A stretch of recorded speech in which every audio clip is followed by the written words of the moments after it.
अस्सलाम वालेकुम once again the second lecture about the constitution of Pakistan. Pakistan के बारे में आज दूसरा लेक्चर है हमारा पाकिस्तान के आइन के बारे में। हमने पहला लेक्चर पढ़ा था पाकिस्तान के आइन में, वो जो लेक्चर था पाकिस्तान के 1956 के आइन के बारे में था। आप सब बच्चों को पता है कि पाकिस्तान की तारीख में 3 आइन दिए गए थे, तो आज हमारा दूसरा लेक्चर है आइन के बारे में। Please don't forget to subscribe my channel and share the knowledge with others.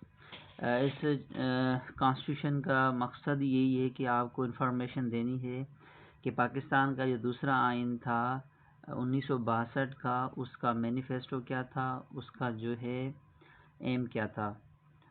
हर बंदा जो है यूट्यूब पे लेक्चर देता है, मगर कंक्रीट और कंक्लूसिव जो इन्फॉर्मेशन होती है वो कम लोग देते हैं। ठीक है, तो इस हिसाब से मैंने ये लेक्चर दिया है, ये आपके हर पेपर में हेल्प करेगा।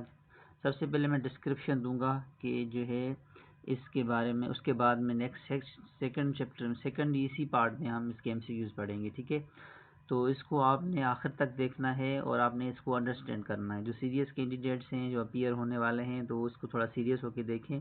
जो नॉन सीरियस हैं उनकी मर्ज़ी है, we can not say that. मगर जो सीरियस हैं, जो कहते हैं कि हमें कानून के बारे में मालूमात हो, पाकिस्तान की हिस्ट्री के बारे में मालूमात हो, आइन के बारे में, तो इसको काइंडली देखें और जो है इससे आपको भी फ़ायदा होगा और सिंपली इससे आप इन्फॉर्मेशन मिलेगी कि ना पाकिस्तान के आइन जो था दूसरा नंबर क्या था। अब हम बैकग्राउंड पे आते हैं, पाकिस्तान का दूसरा आइन जो था उसमें क्या क्या चीज़ें शामिल थी। आप सब बच्चों को पता है कि पाकिस्तान के जो आइन हैं वो टेंटेटिवली चेंज हुए हैं। अब जो पहला आइन था 1947 से लेकर 1956 तक, 9 साल तक कोई आइन नहीं बना था। 1956 में एक आइन बना, तकरीबन 2 साल 6 महीने में के बाद में उसको डिज़ोल्व किया गया, ख़त्म किया गया था। 7 अक्टूबर 1958 में उस आइन को ख़त्म किया गया। 27 अक्टूबर 1958 को अयूब खान ने माशाल्लाह इम्पोज करवाया था और सिकंदर मिर्ज़ा ने माशाल्लाह किया था। अब जो आइन ख़त्म हुआ 1958 में, अयूब खान गवर्नमेंट संभाली, उसने अपनी गवर्नमेंट शुरू की। उसके बाद में एक दूसरा आइन दिया गया 8 जून 1962 में। आज उसके बारे में हम समझेंगे, तो उम्मीद है कि आप गौर से समझेंगे चीज़ों को। ठीक है, after the military coup of 1958 1958 के आर्मी के कॉप के बारे में Ayub Khan waited for some times intending to pave the path of public opinion in his favour. Ayub Khan ने क्या किया, इंतज़ार किया, इसने इरादा किया कि पब्लिक मुझे फेवर देगी। ठीक है, पब्लिक फेवर की वजह से उन्होंने क्या किया, एक कमेटी बनाई। A legislative commission was establish under the leadership of justice Shah. अब पूछा गया कि अयूब खान ने जो कमेटी बनाई वो किसके अंडर में, ये हमें सवाल आता है कि अयूब खान ने जो कमेटी बनाई थी वो किसके अंडर में बनाई थी, तो उस शख्स का नाम था जस्टिस शहाबुद्दीन। ये जो कमेटी बनी, ये भी उनसे कहते हैं कब बनी थी, जस्टिस शहाबुद्दीन के अंडर में, ये 6 मई 1961 में ये बनी थी। अब उस कमेटी में क्या था, Justice Manzur Qadir designed and drafted the whole constitution Ayub by passing a presidential ordinance enacted the new constitution 8 June 19।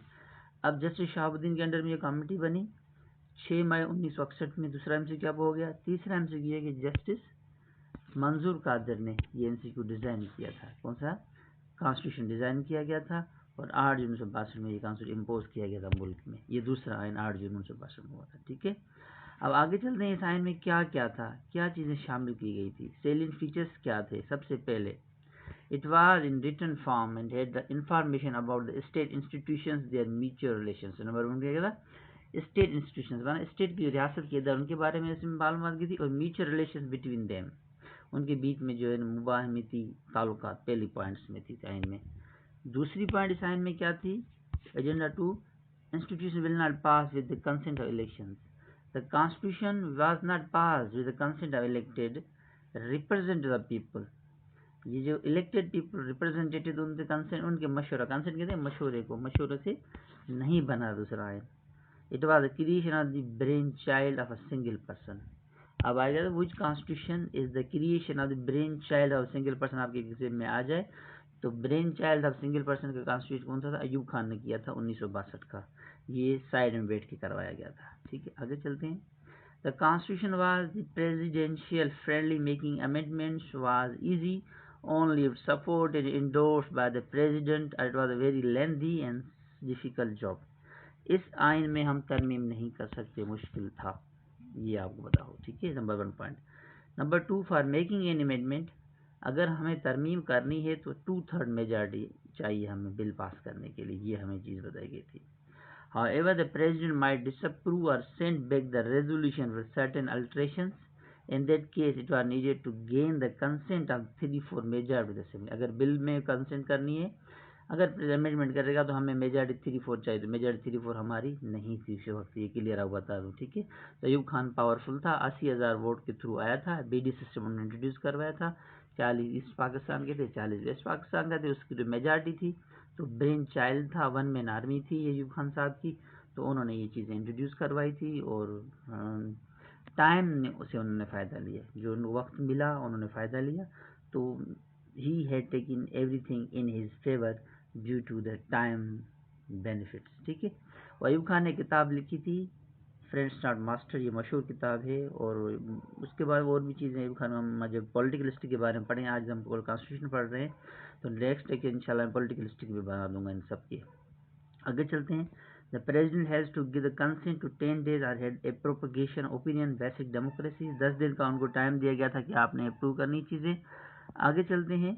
In that case the opinion the bidis was considered final, जो बेसिक डेमोक्रेसी का जो फैसला होता था वो आखिरी होता था, ठीक है। आगे चलते हैं हम। It was a federal system of government with East Pakistan और West Pakistan units, East West Pakistan के आपके यूनिट्स बने थे, 1 यूनिट फार्मूला के तहत ये उनको डिवाइड किया गया था पावर्स के हिसाब से। The constitution content the list of only federal authorities, सिर्फ कॉन्स्टिट्यूशन में फेडरल अथॉरिटीज की लिस्ट थी। The rest were given to the federating unit, दूसरे जो फेडरेटिंग यूनिट्स बनाए गए थे उनको अथॉरिटी दी थी। The central had the authority intervene the provincial matters, जो मरकज़ था उसको ये ताकत थी कि वो सूबों के मामलात में मुदाखलत करे। It considered necessary, unlike previous constitutions, the Indian Act 1935 and the Constitution 1956. अब ये जो आइन था 1935 के आइन से मुख्तलिफ था और 1956 के आइन मुख्तलिफ था। 1956 में भी 3 लिस्टें थी, कंकरेंट हमारे लिए थी, federal form of the government list थी और प्रोविंशियल गवर्नमेंट लिस्ट थी। 1935 में भी हमें प्रोविंशियल ऑटोनॉमी की थी, federal form of the government था। इसमें क्या था, सिर्फ फेडरल जो है अथॉरिटीज़ होंगी वही काम करेंगी, प्रोविंशियल उनके फेडरेटिंग यूनिट्स अंडर काम करेंगे प्रोविंसेस के, ठीक है, इंटरवेन करेंगे। The central authority intervene the provincial matters, centre जो है हमारा वो इंटरवेन करेगा हमारे प्रोविंशियल मैटर्स में। He was constitutional head of the government, constitutional head था हमारे स्टेट का, गवर्नमेंट का। It was unicameral system, unicameral माना एक बंदा, यूनिकैमरल माना एक, यूनि माना यूनि लफ्ज़ का जो मतलब होता है एक ही होता है, उसके हिसाब से unicameral form of the government Ayub Khan की थी, उस हिसाब से उन्होंने रूल ऑफ द गवर्नमेंट किया था, ठीक है। और उसके बाद बताया गया unicameral system of the government with 1 house, unicameral system में क्या था, 1 हाउस था, उसमें एक ही हाउस की अथॉरिटी और पावर थी। तो इसी हिसाब से पावर ऑफ द प्रेसिडेंट था, 1 मैन आर्मी था with 1 army. It was unicameral system of government, one only person has the power to control the affairs of the state. उसके बाद member of the national assembly were elected for the basic democratic, member of assemblies कहाँ से आएंगे, basic democracy से आएंगे। Judiciary was kept independent to the extent of theory, सिर्फ judiciary को आज़ाद किया गया थ्योरी के हिसाब से, बाकी बेचारे जो है ना परेशानी थे। All the judges of the high courts had to be elected and appointed by the president. सारे जज जो थे हाई कोर्ट वही प्रेसिडेंट इलेक्ट कर अपॉइंट करता था और सदर के चीफ जस्टिस के मशवरे पर। The president was not bound to opinion wishes, पर president was not bound, president bound नहीं था, उसकी मर्जी जो भी करे, चीफ जस्टिस को अपॉइंट करे, प्रेसिडेंट करे। आगे चलते हैं। The constitution guaranteed the basic human rights for all citizens without any discrimination, constitution ने ह्यूमन राइट्स को जो डिस्क्रिमिनेट करे के बगैर बराबरी का हुकूक दिया था। The constitution was 1 man show, क्या था ये मेजर आपका, कॉन्स्टिट्यूशन 1 मैन शो था, एक ही बंदे की हुकूमत थी। It was design for a single man, एक ही बंदे ने डिज़ाइन किया था। Apparently it gave many rights and securities to the people, but actually deprived the people of all kinds of political rights and representative legislation. तो हकीकत में देखा गया एक ही बंदे की पावर थी, बाकी जो डिप्राइव किया गया था दूसरे नेशंस को, दूसरे जो लोगों को। आगे चलते हैं हम। इसके कुछ MCQs हैं। President Ayub Khan implemented the constitution of 1982। Ayub Khan ने ये जो आइन जो था कब दिया गया था, अब भी हम पढ़ चुके हैं कि ये आइन जो था 1962 में दिया था, और किस शख्स ने दिया था, जनरल अयूब खान ने दिया था। 8 जून 1962 में ये आइन हमें मिला था। उसके बाद में नेक्स्ट हमारा MCQ है 8 जून 1962 को, 8 जून 1962 को ये मिला था। उसके बाद नेक्स्ट है हमारा क्या ना, द कॉन्स्टिट्यूशन, जो 1962 का कॉन्स्टिट्यूशन था उसके आर्टिकल्स कितने थे। अब 1956 के आइन में कितने आर्टिकल्स थे, 1956 के आइन में हमारे 234 थे, तो इस आइन में हमारे आर्टिकल्स 250 थे। ठीक है, आगे चलते हैं हम। इट है डैश पार्ट्स, इस आइन के कितने पार्ट्स थे, 12 पार्ट्स थे। 1956 के आइन में कितने थे, 6 पार्ट्स। ठीक है, आगे चलते हैं हम। इट है डैश शेड्यूल्स, इसके शेड्यूल कितने थे। अब उसके जो 1956 के आइन में कितने शेड्यूल थे हमारे, 3 शेड्यूल थे, तो इसके भी कितने शेड्यूल थे, 3 शेड्यूल थे। सिंपल हमारा आ गया। उसके बाद हम नेक्स्ट चलते हैं कि इट है एग्जीक्यूटिव, जो एग्जीक्यूटिव बारे में हम इसको समझेंगे। Executive head of the country कौन था, एग्जीक्यूटिव हेड एक ही था, जो 1 मैन शो था, वो प्रेसिडेंट था, सदर अयूब खान साहब थे। तो इसका हमारा क्या आएगा, हमारा डी आएगा, प्रेसिडेंट सदर अयूब खान। ठीक है, प्रेसिडेंट फॉर्म ऑफ गवर्नमेंट था, 1 मैन आर्मी था, 1 मैन शो था। The source of 1962 constitution was the Montesquieu theory of the separation of powers reflected in the French. ठीक है, एक फ्रेंच रेवोल्यूशन में ये शख्स थे, इन्होंने ये थ्योरी भी दी थी, तो ये हमारे मॉन्टेस्क्यू थ्योरी थे। ठीक है, आगे चलते हैं हम। नेक्स्ट है हमारा the constitution could be amended by the majority 1/3, 2/3, 3/4। Majority हमारी 3/4 के थ्रू हम कोई भी चीज़ पॉलिसी कर सकते हैं, या 2/3 के कर सकते हैं, या 1/3। तो इसका सही आंसर क्या आएगा हमारा 2/3, 3/4 हमारा 2/3 आएगा। इसका कौन सा आंसर आएगा हमारा 2/3 आएगा। नेक्स्ट पे चलते हैं हम।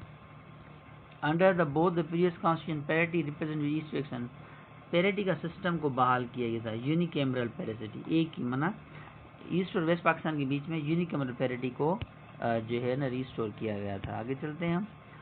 प्रेसिडेंट को elected by the method of the, method किससे आएगा, प्रेसिडेंट हम अभी पढ़ा था, किससे आएगा, प्रेसिडेंट इनडायरेक्ट आया था, डायरेक्ट नहीं आया था 1962 के आइन में।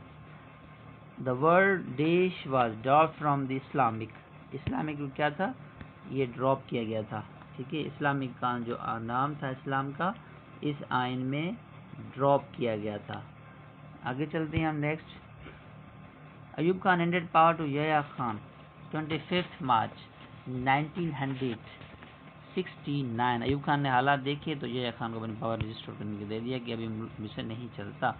इलेक्शंस कब हुए थे, 1970 में इलेक्शन कराए गए थे, 1970 में इलेक्शन हुए थे हमारे ईस्ट और वेस्ट पाकिस्तान के बीच में। आगे चलते हैं। Legal LFO was given on, LFO कब दिया गया था, LFO जनरल यहया खान ने दिया था, और ये LFO दिया था 1970 में, 1970 में हमें LFO दिया गया था। नेक्स्ट पे चलते हैं हम। नेक्स्ट हमारे MCQ है, उसके बाद में है according to LFO there shall be the system, LFO के मुताबिक कौन सा सिस्टम होगा, फेडरल सिस्टम होगा। LFO के मुताबिक कौन सा सिस्टम होगा, फेडरल फॉर्म ऑफ गवर्नमेंट होगी।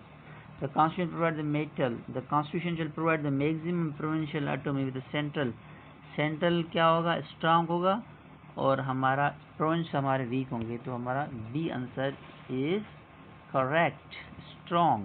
Next, the primary function LFO was to, LFO legal framework order, legal framework democracy को प्रिवेल करना था, इलेक्शन को सेटअप करना था, या रेफरेंडम देना था। तो LFO का मेजर मकसद क्या था कि हमें इलेक्शन करवाना है और रिप्रेजेंटेटिव्स को हमें गवर्नमेंट देनी है। आगे चलते हैं। यहया खान साहब ने ऑर्डर कराया था। ईस्ट पाकिस्तान कब सेपरेट हुआ, 16 दिसंबर 1971 को इस पर अलहदा हुआ। Thank you for watching this movie video. I hope you have understood many things. If you have any query, subscription, kindly tell me in my comments box. I have you understood. Thank you.